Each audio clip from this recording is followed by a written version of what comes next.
आपको देखने का मिला असल जिंदगी में नहीं है। ये कहानी जैसी जिसने काम नहीं किया कहानी में असल जिंदगी में निकलता है। क्या मुझे वापस आने से होता है? मैंने शैतान मूवी देखा है और जो लोग भी मेरे चैनल पर रेगुलर हैं उन्हें पता होगा कि ये गुजराती फिल्म वश की एक रीमेक है।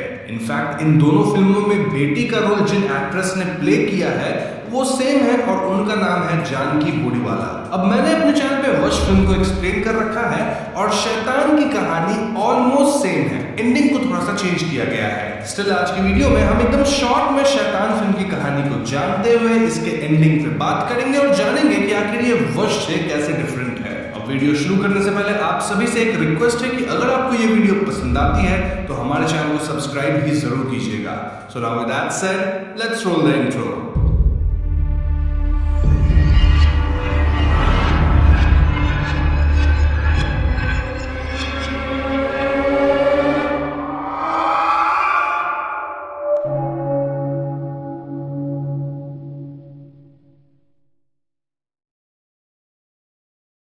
तो फिल्म की शुरुआत में हमें एक मरा हुआ चूहा दिखाया जाता है और एक अनजान आदमी पॉलिथीन बैग में इस चूहे को रख लेता है। फिर फिल्म की इंट्रो आती है और इसके बाद हम एक फैमिली को देख पाते हैं जिसमें 4 लोग हैं। यहाँ पिता का नाम कबीर है, माँ का नाम ज्योति, बड़ी बेटी का नाम जानवी और बेटे का नाम ध्रुव है। कार में जानवी अपने पिता से कहती है कि वो अपनी फ्रेंड्स के साथ लद्दाख ट्रिप पे जाना चाहती है and Kabir was not sure कि वो जानवी को इस ट्रिप के लिए अलाउ करे, लेकिन जानवी एकदम जिद करने लग गई थी और ऐसे में कबीर फाइनली मान जाता है। लेकिन कबीर के कुछ कंडीशंस थे, लाइक उन्हें जानवी के सभी फ्रेंड्स का नाम और फोन नंबर चाहिए था एंड मोस्ट इंपॉर्टेंट इज कि जानवी को हमेशा अपना लाइव लोकेशन शेयर करना है। जानवी इसके लिए मान जाती है और उसके फ्रेंड्स ट्रिप पे जाने से पहले ये फैमिली अगले दिन एक छोटी आउटिंग पे निकलती है। बेसिकली ये लोग अपने फार्म हाउस जा रहे थे और रास्ते में ये फैमिली एक रेस्टोरेंट में भोजन करने रुकती है। यहाँ खाने में ये लोग पराठा मंगवाते हैं और जानवी इस पराठा को खाने से मना कर देती है क्योंकि इसमें बहुत बटर था। कबीर यहाँ 2 चाय ऑर्डर करना चाहता था लेकिन उसके पास 20 रुपए छुट्टा नहीं था। ऐसे में वहां खड़ा एक अनजान आदमी अपने लिए एक चाय लेता है और 2 चाय कबीर की फैमिली के लिए भी ले लेता है। कबीर उसे अपने फैमिली टेबल पे इनवाइट करता है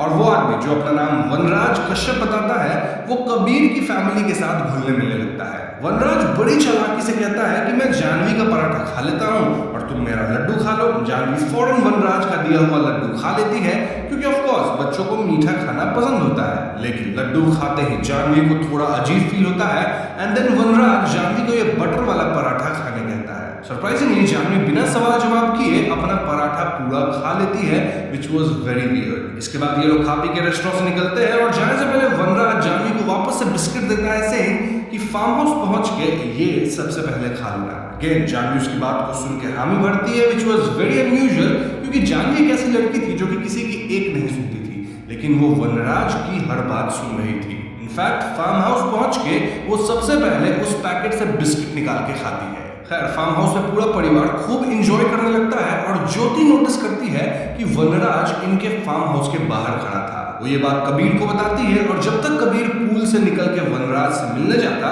जानवी उसे ऑलरेडी घर के अंदर बुला ली थी। वनराज का कहना था कि उसकी फोन डेड है और वो यहाँ के बस अपनी बेटी को फोन करना चाहता है इनके फोन से। कबीर को ये अजीब तो लगता है लेकिन वो वनराज की रिक्वेस्ट मान लेता है। हम देख पाते हैं कि वनराज यहाँ जानवी पे नजर रख रहा था और अब भी जानवी उसकी हर बात मान रही थी। ज्योति वनराज के घर में आने से खुश नहीं थी लेकिन कबीर का कहना था कि हम बस उसकी हेल्प कर रहे हैं और थोड़ी देर में वो चला जाएगा और मैं चेंज करके उस पर ही नजर रखूंगा। खैर जानवी वनराज से बात कर रही होती है जहां वो उसे अपने बॉयफ्रेंड के बारे में बताती है, देन अपने अपकमिंग लद्दाख ट्रिप के बारे में बताती है वगैरह वगैरह। वनराज कहता है कि तुम लद्दाख ट्रिप पे नहीं जा पाओगे क्योंकि तुम्हें तो मेरे साथ चलना है। वो जानवी को इस प्रस्ताव पे ओके बोलने कह रहा था और जानवी भी फॉर सम रीजन ओके बोलने के लिए कंपेल हो रही थी, लेकिन तभी ध्रुव जानवी की तरफ बॉल फेंकता है जिससे ये ऑकवर्ड इंटरेक्शन बंद हो जाता है। ध्रुव बार बार जानवी से खेलने को कह रहा था और ऐसे वनराज जानवी से कहता है कि आज तो अपने भाई के साथ इतना खेलो कि आगे उसे खेलने का मन ही ना करे। इसके ठीक बाद जानवी जाती है और ध्रुव को स्विंग पे बिठाकर उसे बहुत जोर से झुलाने लगती है।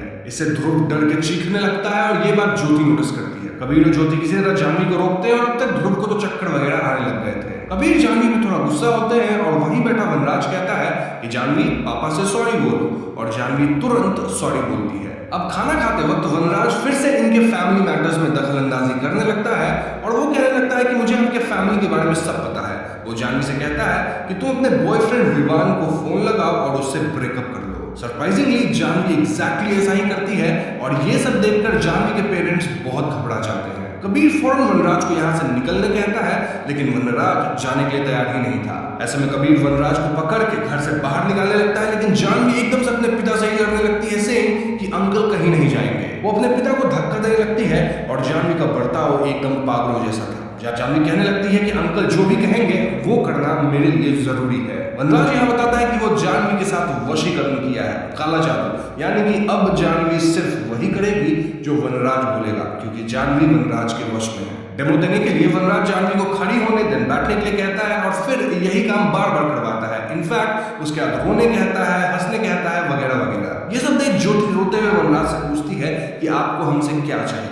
वनराज पहले तो इनका सारा फोन टैबलेट यहाँ पे रखवाता है और फिर जानवी से सारा फोन तुड़वा देता है। वनराज यहाँ जानवी को चाय पत्ती तक खिलवाता है और अपने ही पिता कबीर को थप्पड़ भी मरवाता है। अब वनराज जानवी से अपना पैर दबाते हुए कहता है कि मैं जानवी को अपने साथ ले जाना चाहता हूँ। बेसिकली वनराज चाहता था कि जानवी के पेरेंट्स उसका दान कर दे, यानी खुद कह दे कि जानवी वनराज के साथ जा सकती है। वैसे तो वनराज जानवी को ऐसे भी ले जा सकता है क्योंकि जानवी ऑफ कोर्स उसके वशीकरण के अंदर है, लेकिन अगर परमिशन नहीं मिलती है ना तो आगे चल के फ्यूचर में उसका वशीकरण टूट सकता है, क्योंकि दिल से जानवी अपने पेरेंट्स को याद करती रहेगी। इसीलिए पेरेंट्स की परमिशन जरूरी है और कबीर एंड ज्योति को यह कहना है कि वो अपनी बेटी का आजीवन अर्पण कर रहे हैं।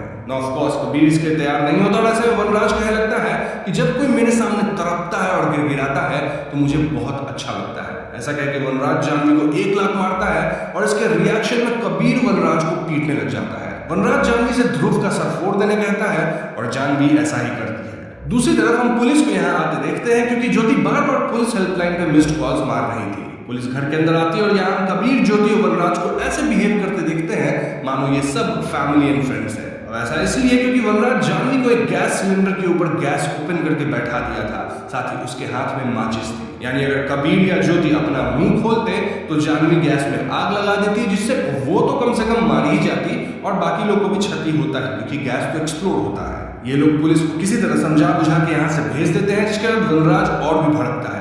कबीर यहाँ वनराज को घर और पैसा भी ऑफर करता है, लेकिन वनराज कबीर के सामने ही पैसा जला देता है, यानी कि इट वाज क्लियर कि वनराज को जानवी ही चाहिए थी। वनराज कहता है कि धन पाना, हवस और लालच ये सब बेकार की चीजें मेरे अंदर नहीं है, क्योंकि मैं इंसान नहीं हूँ, बल्कि मैं इंसानों से बहुत आगे बढ़ चुका हूँ। ये उमरा की रात मेरे लिए आई है। उमरा परछाई का वो काला हिस्सा है जहाँ रोशनी की एक किरण तक नहीं पहुंचती। इसके बाद वनराज संस्कृत में कुछ चीजें बोलता है जो इस तरफ इशारा कर रही थी कि कुछ ही घंटों बाद वो एकदम सुप्रीम पावर होगा। वो अहम ब्रह्मास्मि भी कहता है। ये सारी चीजें ओरिजिनल फिल्म में नहीं थी, बट से लाके मैं कहानी बताता हूँ। इसके बाद वनराज जानवी से कई चीजें करवाता है, लाइक खुद को थप्पड़ मरवाना, बिना रुके डांस करना। इनफैक्ट वो जानवी को चाकू लाने कहता है और खुद को गार्ड भी करवाता है। एक पॉइंट पे तो जानवी पैंट में सुसु तक कर देती है और ज्योति उसका पैंट वगैरह चेंज करती है। इसी बीच मौका पाके ज्योति जानवी के हाथ से चाकू लेके वनराज पे हमला करती है। यहाँ काफी हाथापाई शुरू हो जाती है, जहाँ वनराज और जानवी एक तरफ थे और ज्योति और कबीर एक तरफ। ध्यान रहे कि ज्योति और कबीर जानवी को चोट नहीं पहुंचा सकते थे, लेकिन कबीर जानवी को बांध देता है और वनराज को ओवरपावर कर जाता है। वनराज फौरन जानवी को जोर जोर से हंसने कह देता है और जानवी हंसना शुरू करती है। ऐसे में कबीर को न चाहते हुए वनराज को छोड़ना पड़ता है, क्योंकि अगर वनराज को वो मार भी देता है तो भी जानवी तो हंसती ही रहेगी, कभी रुकेगी ही नहीं पूरी जिंदगी भर। ना वनराज नेक्स्ट लेवल पे जाता है, जहां वो जानवी से अपने छोटे भाई ध्रुव को मारने कहता है। वनराज के ऐसा कहते हैं जानवी ध्रुव को मारने चल देती है और पेरेंट्स जानवी को रोकने की कोशिश करते हैं। जानवी इन्हें इमोशनली बेवकूफ बना के ध्रुव को खोजने लगती है, लेकिन ध्रुव कहीं तो छुपा था। इन द एंड जानवी ध्रुव को छत पे पाती है और थोड़ी हाथापाई के बाद वो ध्रुव को छत से नीचे फेंक देती है। पेरेंट्स फौरन ध्रुव के लिए नीचे जाते हैं और ध्रुव की हालत गंभीर थी, इसलिए ना चाहते हुए भी कबीर और ज्योति जानवी का अर्पण कर देते हैं, जिसके बाद वनराज जानवी के साथ यहाँ से निकल देता है। उसके चलते ही कबीर अपनी बीवी ज्योति से ध्रुव को हॉस्पिटल ले जाने कहता है। मीनवाइल वो खुद जानवी के लोकेशन को ट्रैक करते हुए वनराज का पीछा करता है। बेसिकली जब इनके बीच हाथापाई हो रहा था घर के अंदर, तब कबीर तो जानवी के फोन का लोकेशन ऑन करके उसके पास ही रख दिया था, यानी अब वो जानवी के रियल टाइम लोकेशन को ट्रैक कर सकता था एक फोन का जुगाड़ करके। वहीं दूसरी तरफ हम वनराज को अपने अड्डे पे पहुंचते देखते हैं, जहां वो कई लड़कियों को अपने वशीकरण का शिकार बना के रखा था। वो कहता है कि आज की रात वो जानवी और बाकी लड़कियों को आजाद कर देगा। देन वनराज खुद को किसी तरह के रिचुअल के लिए तैयार करता है और हम सभी लड़कियों को ट्रांस स्टेट में देखते हैं। हम समझ पाते हैं कि वनराज कुछ यज्ञ जैसा कर रहा है जहां वो इन सभी लड़कियों को अग्नि कुंड में गुदवाने वाला है, यानी उनका बलिदान देने वाला था। मीनवाइल कबीर किसी तरह लोकेशन पे पहुंचता है और कुछ लड़कियां जो कि गार्डिंग कर रही थी वो कबीर पे हमला करती हैं। कबीर इन सबसे लड़ते हुए फाइनली आग वाली जगह पे पहुंचता है और वनराज कुछ देर के लिए अपना रिचुअल रोकता है। कबीर को घसीट के वनराज के पास ले जाया जाता है और इस पॉइंट पे वनराज अपना प्लान बताता है। दरअसल इन सभी लड़कियों की बलि देने के बाद वनराज की शक्तियां इतनी बढ़ जाएगी कि वो किसी से सिर्फ नजर मिला के उन्हें अपने वश में कर पाएगा। उसे किसी को लड्डू या फिर पेड़े खिलाने की जरूरत नहीं पड़ेगी। वनराज कहता है कि सभी भगवान के गुलाम हैं, लेकिन कुछ लोग इस लायक नहीं होते। अब मैं सभी को अपने वश में करूंगा और मैं उनका भगवान बनूंगा। बेसिकली वनराज यहाँ पूरी दुनिया को अपने वश में करने का प्लान कर रहा था। इसके बाद वनराज फिर से अपना रिचुअल शुरू करता है जहां वो काली कठपुतलियां आग में फेंक रहा था और लड़कियां धीरे धीरे आग की तरफ बढ़ रही थी। अब इससे पहले वनराज अपनी आखिरी लाल वाली कठपुतली फेंकता, जिसके बाद सारी लड़कियां आग में कूदने वाली थी। कबीर उस पर आग वाली लकड़ी से हमला करता है और इससे पहले वनराज कुछ बोलता, कबीर उसका जीभ ही काट देता है। कबीर वनराज के जीभ को आग में फेंक देता है और यहाँ सारी लड़कियां कबीर पे हमला बोल देती है। अभी एकदम से वनराज की आवाज आती है सेइंग कि तुम पहले की तरह नॉर्मल हो और मैं तुम्हें हमेशा हमेशा के लिए आजाद करता हूँ। ये सुनते लड़कियां रुक जाती है और आजाद हो जाती है। अब यहाँ आता है कहानी में ट्विस्ट, जहां हम समझ पाते हैं कि पूरे इवेंट्स के दौरान कबीर अपने पॉकेट में एक वॉइस रिकॉर्डर रखा था। इनके फार्म हाउस पे एक ऐसा सिचुएशन आया था जहां वनराज इन्हें टॉन्ट करते हुए, मतलब इन्हें चिढ़ाते हुए कह रहा था कि आपको क्या चाहिए कि मैं सभी को आजाद कर दूं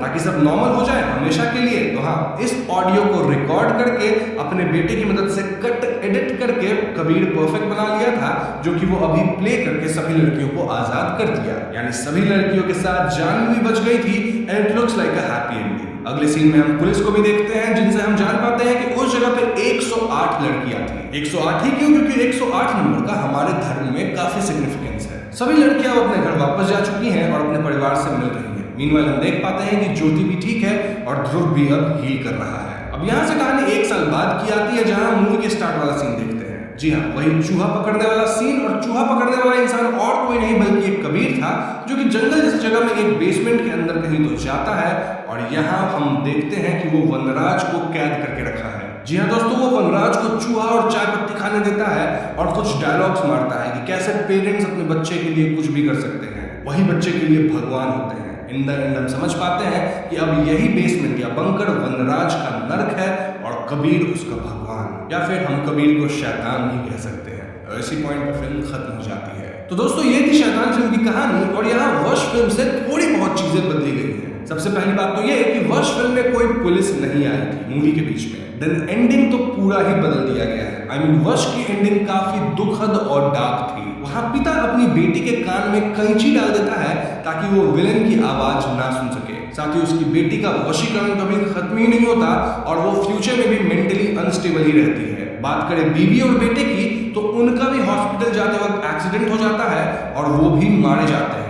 बेसिकली वहां जो मेन कैरेक्टर था, जो कि यहाँ पे कबीर प्ले किया है, वो एंड तक सब कुछ हार गया था और वो पूरी तरह टूट चुका था और इसलिए वो वहां के विलेन को अपने साथ बंदी बना के रखा था, उसे चूहा और चाय पत्ती खाने देता था। लेकिन यहाँ शैतान में एंडिंग काफी हैप्पी सी दी गई है, जहां सब लोग बच गए। कैसे? वनराज की रिकॉर्डेड वॉइस की मदद से, जो कि मुझे थोड़ा सा अजीब लगा क्योंकि आज तो AI का समय है, तो ऐसे भी वनराज का कोई ना कोई आवाज कॉपी करके किसी को भी कुछ भी कर सकता था। यही वजह है कि मुझे पर्सनली वश वाली एंडिंग ज्यादा इम्पैक्टफुल लगी थी, क्योंकि ऑफ कोर्स वो ज्यादा डार्क सी थी। इनफैक्ट उसमें इमोशंस भी एंडिंग में ज्यादा थे और हमें लगता है कि भाई कुछ बहुत बुरा हुआ। वैसे एक और बात क्लियर है कि हाँ, शैतान मूवी की जो बजट है वो वश से काफी ज्यादा बड़ी दिख रही है। और हाँ, वश मूवी में ये पूरे दुनिया को कब्जा करना ऐसी चीजें नहीं थी। वो बंदा लड़कियों को इसलिए पकड़ के ले जाता था ताकि वो अपना काम करवा सके, उनके साथ रह सके। यहाँ शैतान में एक अलग एंगल दिया गया है कि कैसे वनराज पूरी दुनिया को ही अपने वशीकरण में लाना चाहता था। तो हाँ, ये भी एक डिफरेंस है। तो आप मुझे बताओ, आपको वश की कहानी ज्यादा अच्छी लगी थी या फिर शैतान की?